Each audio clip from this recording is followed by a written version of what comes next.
welcome back to A Creative Life. Thank you so much to all of you who sent me messages last week after reaching just 500 subscribers. I know that it's such a little pinprick in the ocean of YouTube, but I just wanted to say thank you so much. I really appreciate those of you that follow along and comment and come and say hi and share your ideas with me as well. It's so wonderful to have a community where we can all learn from one another. So thank you so much. I really appreciate all the messages I got last week.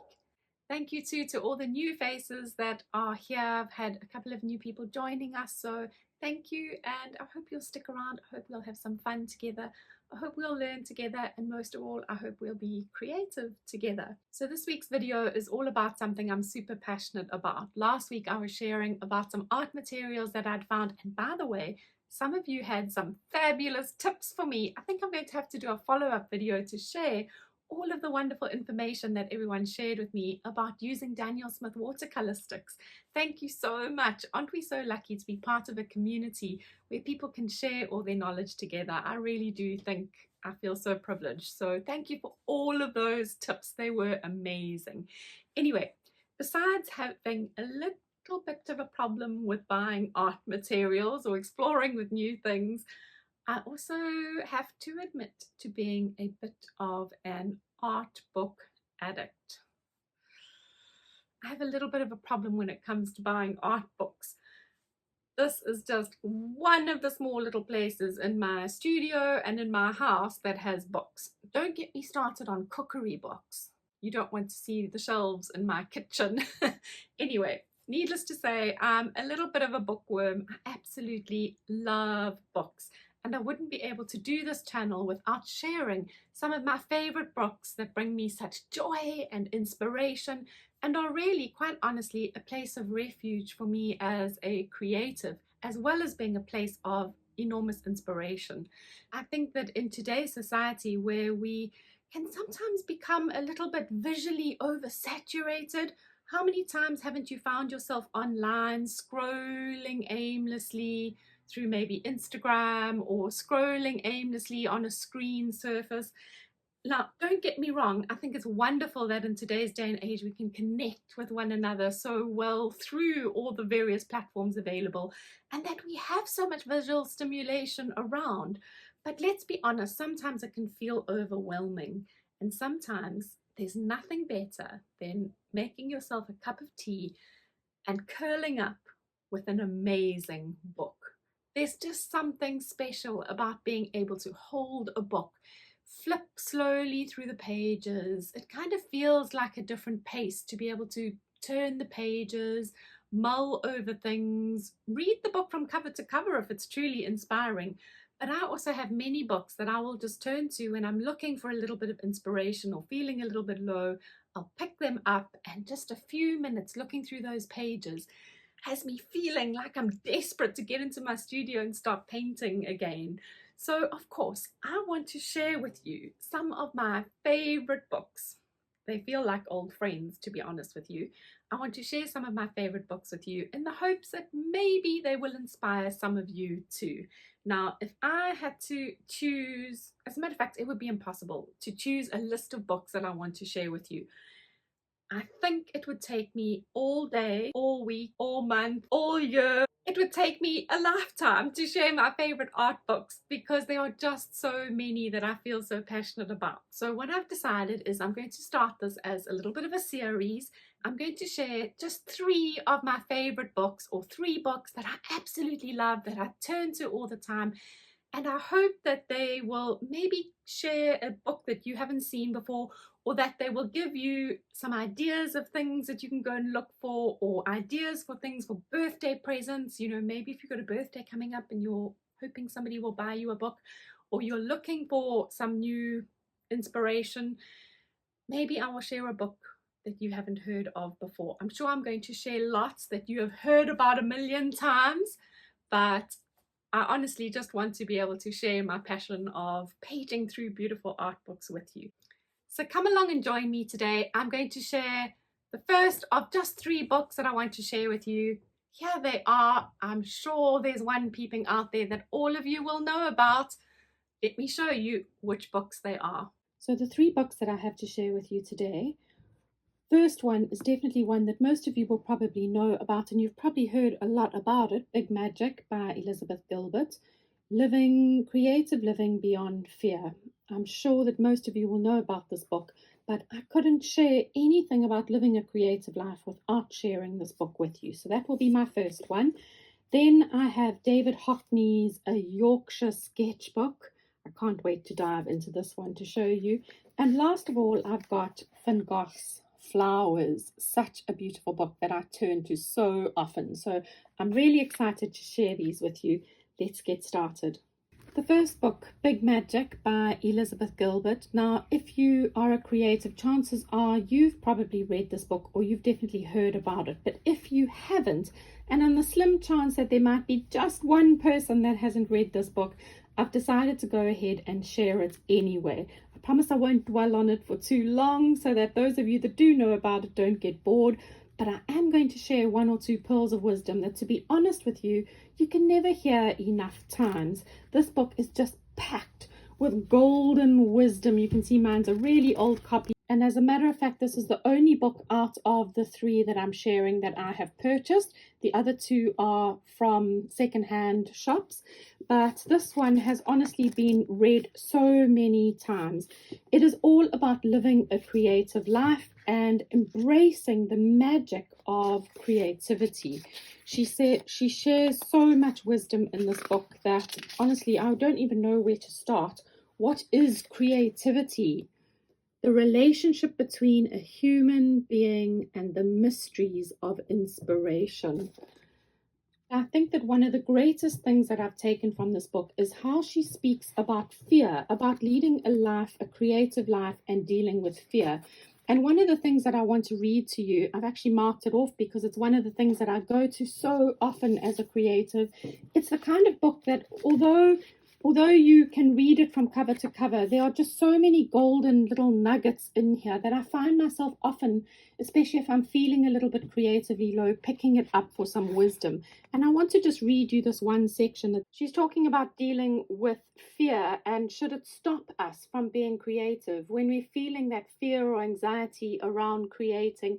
And that fear can sometimes be crippling. It can often stop us. And she says, that would be a pity, because your life is short and rare and amazing and miraculous, and you want to do really interesting things and make really interesting things while you're still here. I know that's what you want for yourself, because that's what I want for myself too. It's what we all want. And you have treasures hidden within you, extraordinary treasures, and so do I. And so does everyone around us. And bringing those treasures to light takes work and faith and focus and courage and hours of devotion. And the clock is ticking and the world is spinning. And we simply do not have time anymore to think so small. In other words, forget about all the things that we worry about as creators and just get stuck in and create, because the world needs your creativity. Honestly, there is just so much wisdom in this book. If you haven't read it, do yourself a favor and get yourself a copy. At the back, I'm actually going to do something that I would never normally do. I'm going to read you the conclusion. No spoiler alert here. I actually think that by looking at the conclusion, if you were ever in doubt about whether you wanted to read this book, or maybe even it will give you, some encouragement to go and pick up the book and re-look at it again if you haven't looked at it in a while. It says, creativity is sacred. And it is not sacred. What we make matters enormously, and it doesn't matter at all. We toil alone, and we are accompanied by spirits. We are terrified, and we are brave. Art is a crushing chore and a wonderful privilege. Only when we are at our most playful can divinity finally get serious with us. Make space for all the paradoxes to be equally true inside your soul. And I promise you can make anything. So please calm down now and get back to work, okay? The treasures that are hidden inside you are hoping you will say yes. How beautiful is that? The treasures that are hidden inside you are hoping you will say yes. Gosh, if you haven't read this, please do yourself a favor and read Big Magic, Creative Living Beyond Fear. It is brilliant. The next book I picked up in a second-hand bookshop. It's called David Hockney, A Yorkshire Sketchbook. You can still get this online. I have seen it many times before, and it is the most beautiful book. It's not a reading book. It's more of a book that you can page through and just get hours of inspiration from. It is actually a book about David Hockney's continuous love affair with the Yorkshire countryside. And although David Hockney is well known for the drawings that he has done on his iPad, he speaks here more about the traditional medium of drawing in a sketchbook and how it connects us to the land. I love the design of this book. If you have a look, the book has actually been designed in the format of almost like, if I took the dust cover off, it looks like it could be a little landscape sketchbook. And when you open it up, it is just full of all of the most glorious images of his sketchbook. So no writing, it's just all the documentation. It's like David Hockney invited you to have a cup of tea with him and come and have a browse through his sketchbook. It is just the most beautiful tapestry of the Yorkshire landscape as seen through the eyes of David Hockney. And if you love sketchbooks as much as I do, just paging through the books and seeing how it's mainly in pencil and ink that he has worked, but just seeing the beauty of the mark making that he has used. It's just so inspiring. If you're going on a trip and taking a sketchbook, just having a bit of a browse through here can just feel, just look at his textures. You know, the way he's used his pen, the way he's, washed the ink or created little marks within the ink, the way he's created the visuals, simply, it's just absolutely beautiful to sit and browse through. So much inspiration, and really makes you feel like you could be present in the Yorkshire landscape or driving along the little windy English country lanes with him. Look at that. Beautiful brush marks, the way he's used the ink, the way he's created movement within the images. It really is an absolute treat to sit and have a look. You feel like you're being invited along a little journey into Yorkshire with David Hockney himself. I mean, look at that garden. Now, those textures and marks, not absolutely beautiful. So if you are looking for a little bit of sketchbook inspiration, David Hockney's Yorkshire sketch will not disappoint. Now, the last book I want to share with you is Van Gogh's Flowers. This is also a book that I was lucky enough to find in a second-hand shop, and I couldn't believe my luck finding one of Van Gogh's books just about the flowers that he painted. I love Van Gogh's paintings. I love looking at how he uses color and how he structures his paintings. His compositions are always so interesting to look at as well.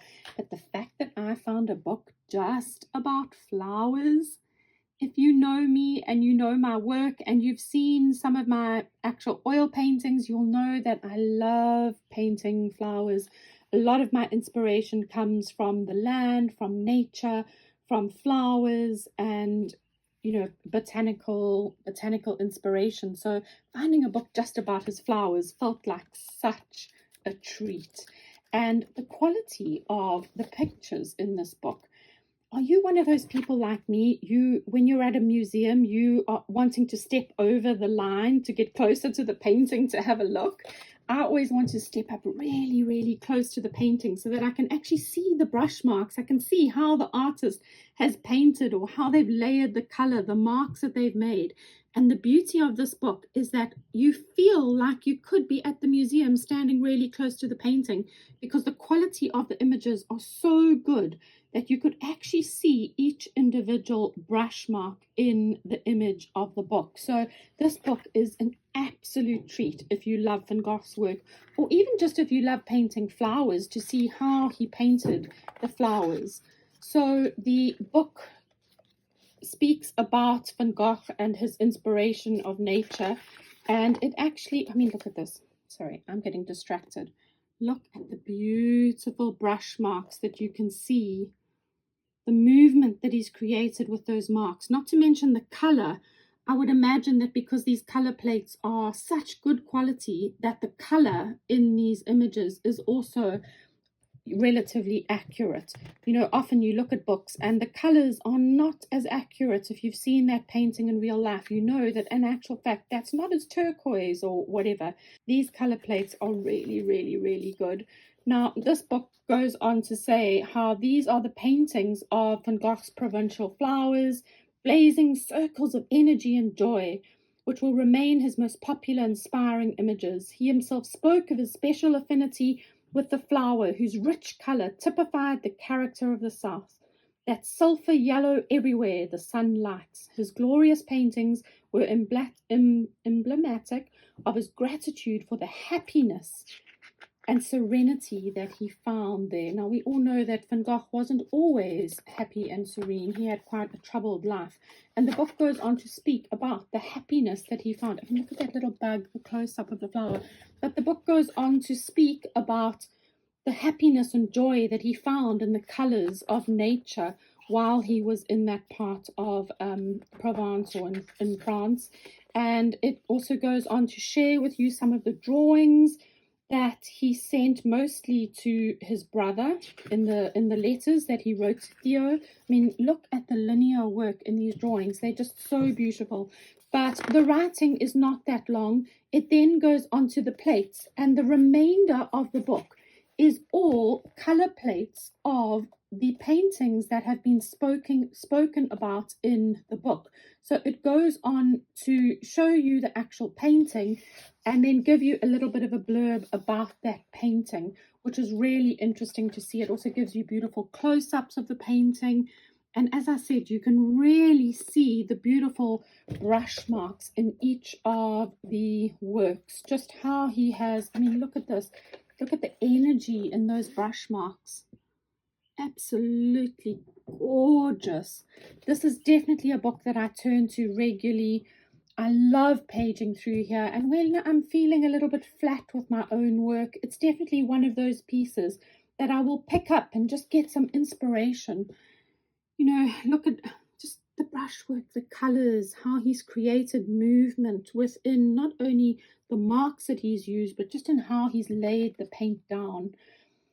Just absolutely gorgeous to look at and you know, pore over and spend some time just refilling your soul tank, your painting soul tank.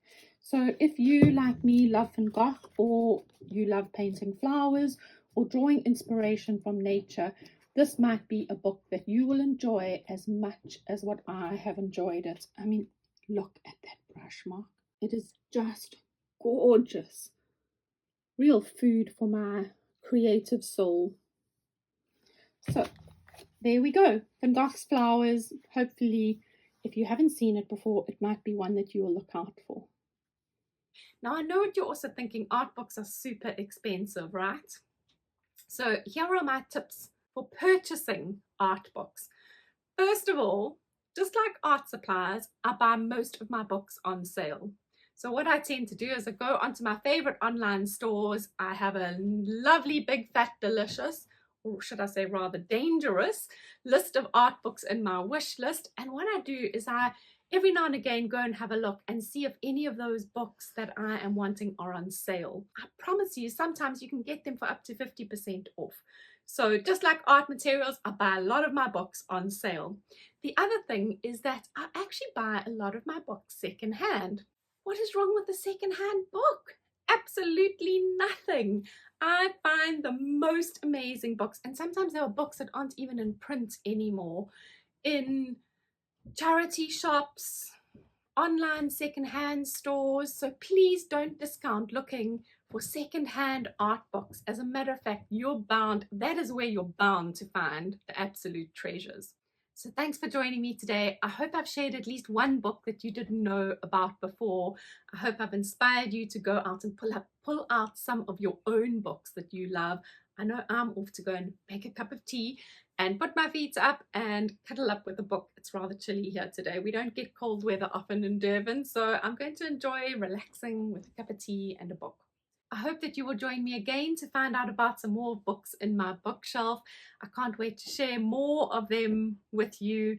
But if it's your first time here, I hope you'll stick around. I share lots of things from my studio, not only books. So come and join me, and I hope to see you here again soon. Oh, and by the way, if you have an amazing art book that you absolutely couldn't live without, please share it with me. And if you have read one of the books that I shared today and you have something else that you'd like to share about it, or you just want to let me know whether you enjoyed it or maybe you didn't, I'd love to hear from you in the comments below. See you next week.